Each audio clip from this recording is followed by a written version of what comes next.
इन्होंने राष्ट्रपति के लिए आदिवासी द्रौपदी मुर्मू जी को राष्ट्रपति बनाया। इन्होंने मुख्यमंत्री के लिए जो ओडिशा के मुख्यमंत्री हैं, जो मोहन मांझी जी, उनको बनाया। इन्होंने छत्तीसगढ़ में विष्णुदेव साहा जी को बनाया।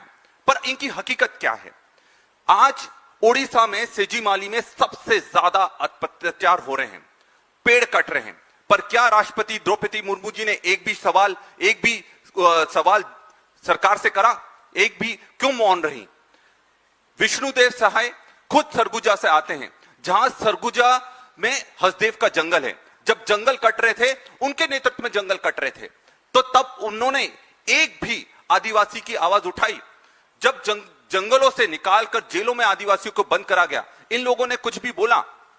तो हकीकत यह है कि आप सब देख रहे हैं, क्योंकि मीडिया के पास सारी सूचना है, पर लड़ाई बहुत लंबी है, लड़ना पड़ेगी। जीतू भाई जो उड़ीसा से आते हैं, आपने सुना होगा कि जीतू मुंडा जी की एक बहुत दर्दनाक किस्सा जो उड़ीसा का सामने आया था।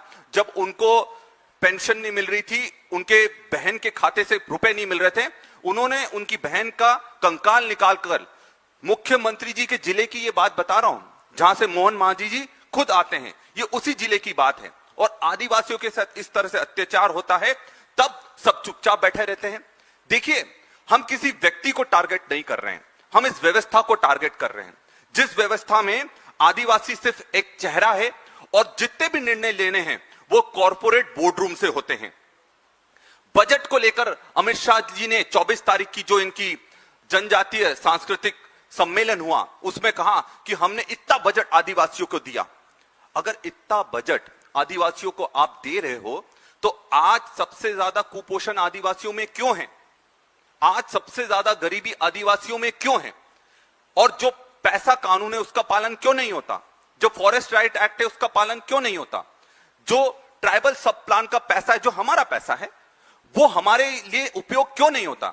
और ये मैं नहीं कह रहा, ये मध्य प्रदेश के जो राज्यपाल हैं, जो भाजपा के हैं, उन्होंने खुद कहा है कि ट्राइबल सब प्लान का पैसा दूसरी योजनाओं में उपयोग हो रहा है, पर आदिवासियों के लिए, शिक्षा के लिए, उनके रोजगार के लिए, उनके अधिकार के लिए इस चीज का उपयोग नहीं हो रहा। ये उनके खुद राज्यपाल कह रहे हैं।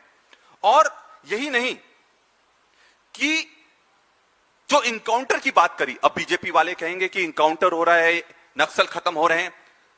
फर्जी इनकाउंटर भी हो रहे हैं। मंडला में फर्जी इनकाउंटर हुआ, मैंने खुद विधानसभा में इस सवाल को उठाया, सरकार जवाब नहीं दे पाई। तो जब हमारे लोगों को नक्सली बोलकर मारा जा रहा है, तो ये चाहे राष्ट्रपति जी हो, चाहे मुख्यमंत्री जी हो, ये क्या कर रहे हैं? चाहे अमित शाह जी हो, चाहे मोदी जी हो, क्या कर रहे हैं? उनको बनने के लिए छोड़ दिया। यही नहीं, दिल्ली में एक बहुत बड़ा षड्यंत्र किया जा रहा है। अभी हाउसिंग की लिस्टिंग की जा रही है, उसमें घर घर सरकारी अधिकारी जाकर उनसे पूछ रहे हैं कि आप ट्राइबल हो नहीं हो। उसमें एसटी कॉलम है, पर अंदर की बात यह है कि उनके सुपरवाइजर ने, जो भी कर्मचारी वहां जा रहा है, उसको सीधे निर्देश दिए कि आप एसटी कॉलम में उनका नाम मत पंच करना, ऐप में मत डालना, आप अदर्स में करना। ये क्या न्याय है हमारे आदिवासियों के साथ में?